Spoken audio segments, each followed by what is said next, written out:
Nova Southeastern has won 2 of the last 3 Division II men's national championships. The catalyst for their success has been their pressure defense. It's allowed them to set records for scoring, as the turnovers they force regularly turn into easy buckets. Nova Southeastern's press utilizes 7 concepts from the Relentless Pressure system that Coach Mike Hilmer used to win 3 Iowa State championships. In this video, you'll learn what those concepts are and see Nova put them into action. Before we get to the video, be sure to click the link in the description to get access to a free PDF of 7 Relentless Pressure drills, complete with diagrams, descriptions, and bonus tips.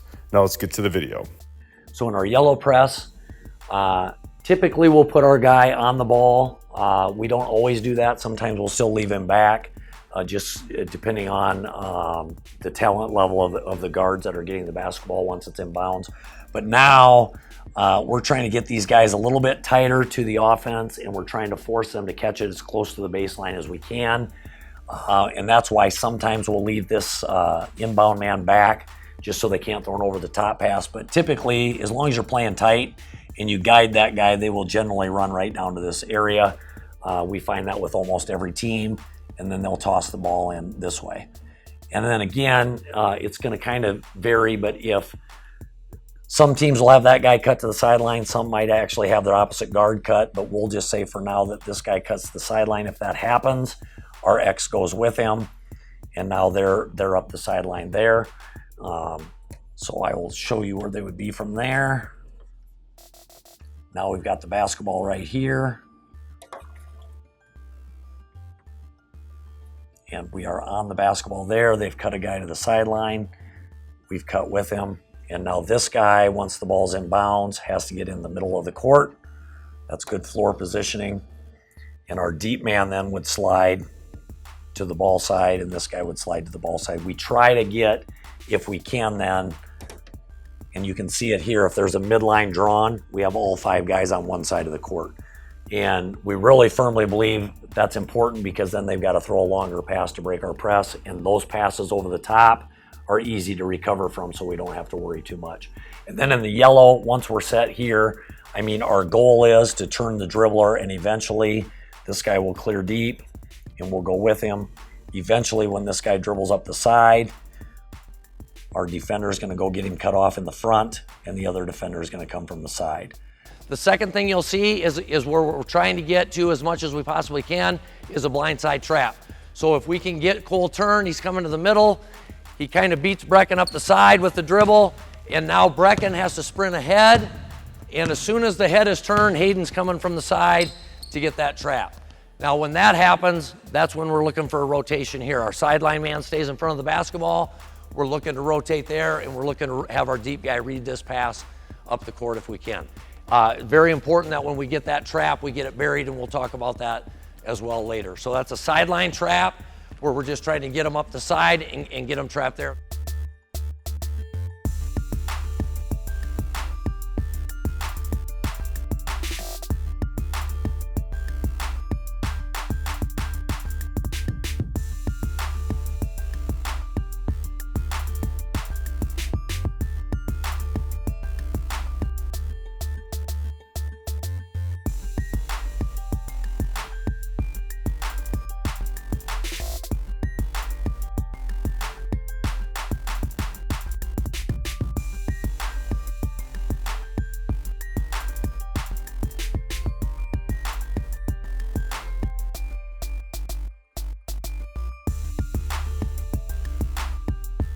The 3 things that you're going to see in our run and jump press. The first one you're going to see is what we call a run and jump switch.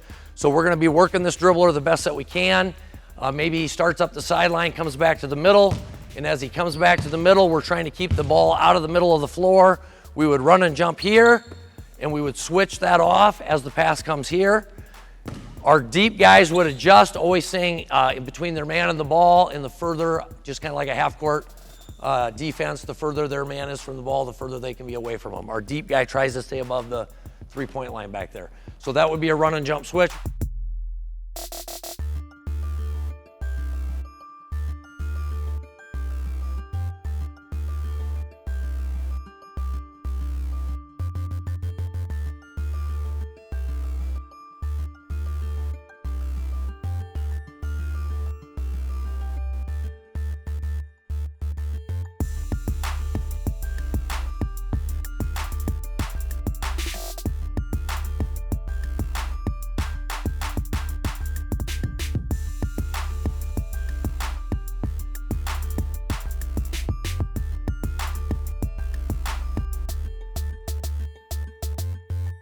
Want to dominate the court from start to finish? If so, check out the Relentless Pressure system, an up-tempo, chaos-creating, win-making system unlike any other.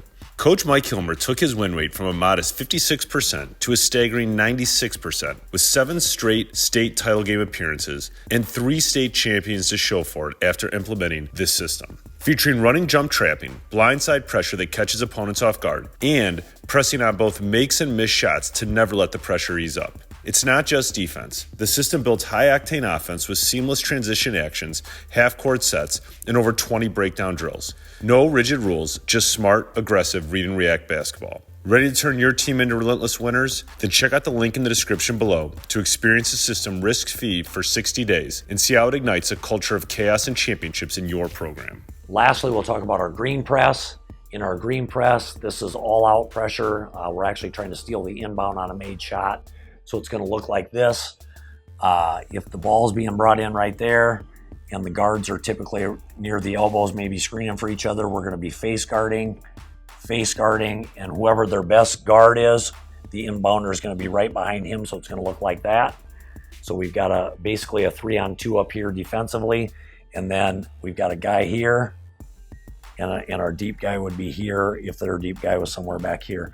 And what we're looking for here is complete denial of the inbound. So if there's a screen away, we switch. The inbound man will always stay behind the guy on the ball side the best that he can.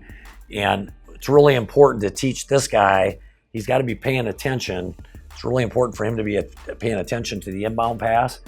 And this player right here has to yell ball when the ball's being inbounded, because otherwise the 2 guys face guarding have no idea it's been thrown in bounds. But his job is to look for a bad pass that might come over the top, but at the same time, he cannot let his man sneak by him and get that inbound pass. That's one of our big pet peeves as coaches. When these guys are working their tails off up front of the press, they're denying everything up front, and then all of a sudden some guy just jogs right past our guy and catches the ball in this area. That should not happen. So you need to make sure you point that out to that defender. And then if they get the ball in, everything will be very much the same as what our yellow press is. Our green is just trying to deny that inbound pass from the start. And that would be typically what we would do there for our green press.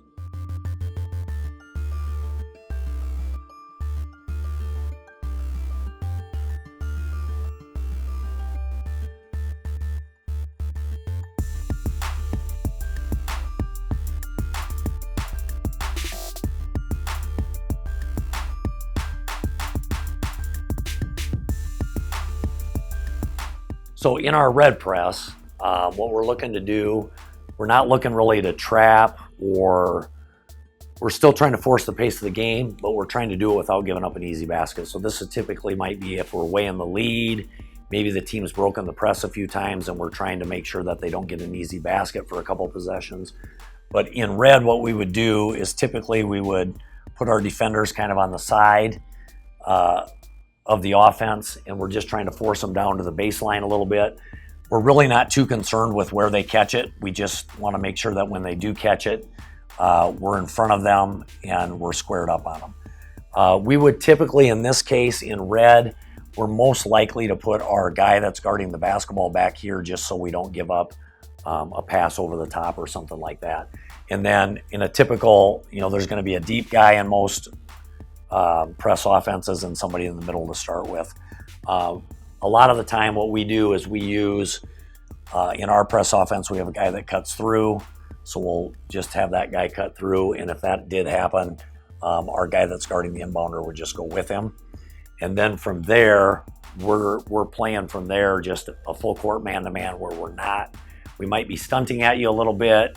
We're probably not going to trap. If it comes hard to the middle, we may do a run and jump switch. But typically, we're just trying to force the pace of the game a little bit without giving up a layup.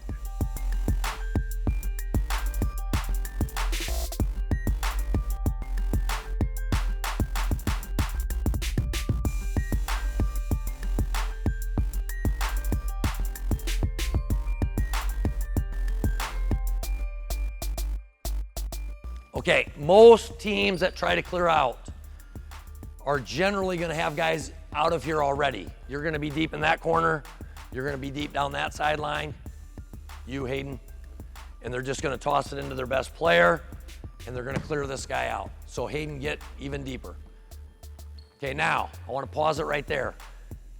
For us, what we like to do when teams clear out, and this is generally, most teams that clear out try to get everybody out of there right away, and typically, the inbounder is the last guy to clear out. Now, it's just gonna depend on how well coached the other team is. Sometimes that guy will throw it in and he just jogs down the court like this, which is great for us if he doesn't sprint out of there. But our goal when they clear out, if there's just two guards here and one's clearing out, our goal is to go with this guy until we know somebody else can take him. And if you can see right now that if our guys are positioned in the right spot, right now Nolan can intercept a pass to almost any of these three all on his own, and he's got Jake's help and he's got Mason's help. So as Drew clears out, Mason, you might be a little further back, but Mason's gonna yell, I got him, and now we're going. And when that happens, if it's a clear out, you have to convince your guards there has to be pressure on the ball immediately, because if they can survey the court, obviously somebody's gonna be open. Now, poorer teams, that guy will just keep running and it'll be a piece of cake. The good teams, he might keep running, but that guy might rotate up, that guy might rotate up. The good teams are gonna have guys filling some gaps somewhere. We're playing this just like we play our run and jump now. We've trapped, we've rotated, and our feeling is this: if they skip it over the top and they get it to that guy clear over there, well, we already know that's not their best ball handler because we're getting it out of that guy's hands right now. And then we'll play from there. But we're trying to read that pass, Nolan's reading it, and typically this guy is gonna try to beat you, because when a coach teaches your team to clear out, he's telling the ball handler, you bring it up.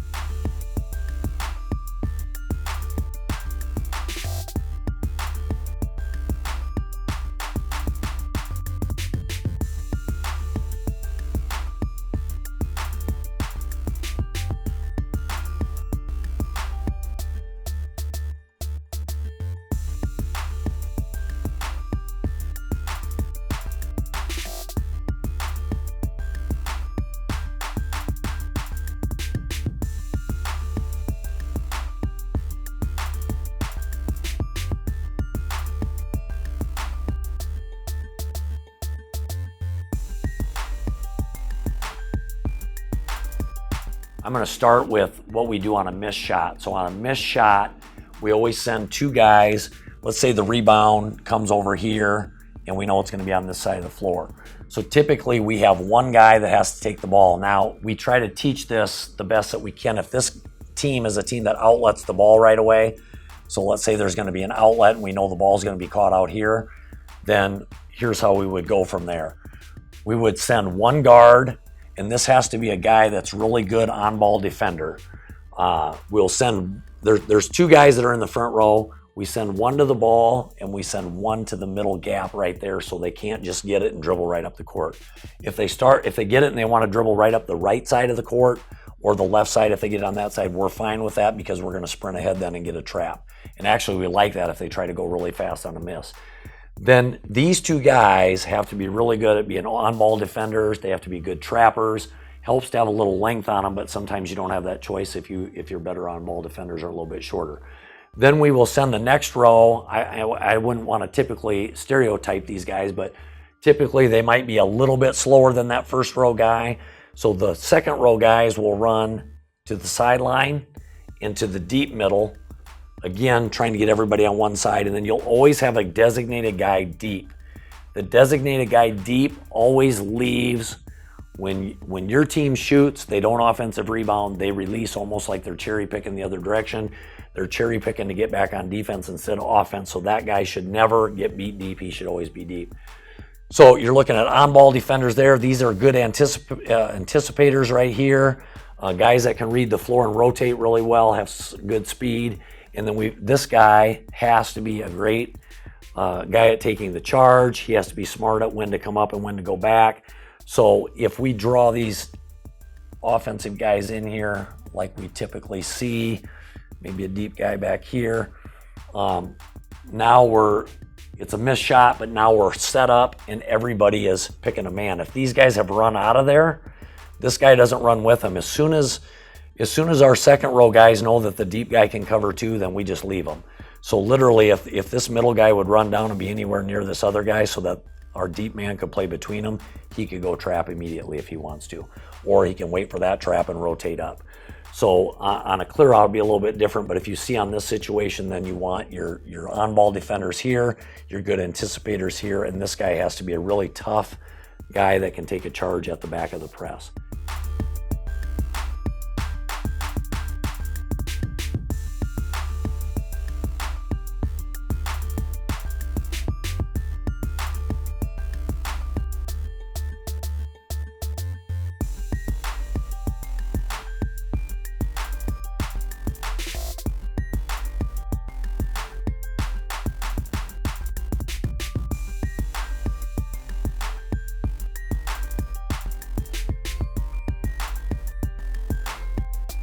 Our next drill is called tip from behind. It's just a drill that we often use as a warm-up to teach kids that when you do get beat, don't give up on the play. You're trying to chase from behind and tip with your outside hand so you don't get caught going across somebody's body. Okay, here we go. Ready? Go!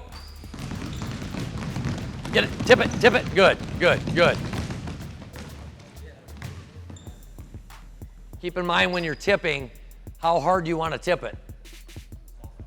Yeah, you want to tip it soft because what you're hoping, if you're the tipper, you should be the scorer on the other end. You're tipping it, and as soon as you tip it, you're hoping that if your teammates are in the right spot, they're in front of the offensive player, right? So you tip it, they're going to grab it, and we should be on the run, and you should be the first one down the court because you're the guy that tipped it.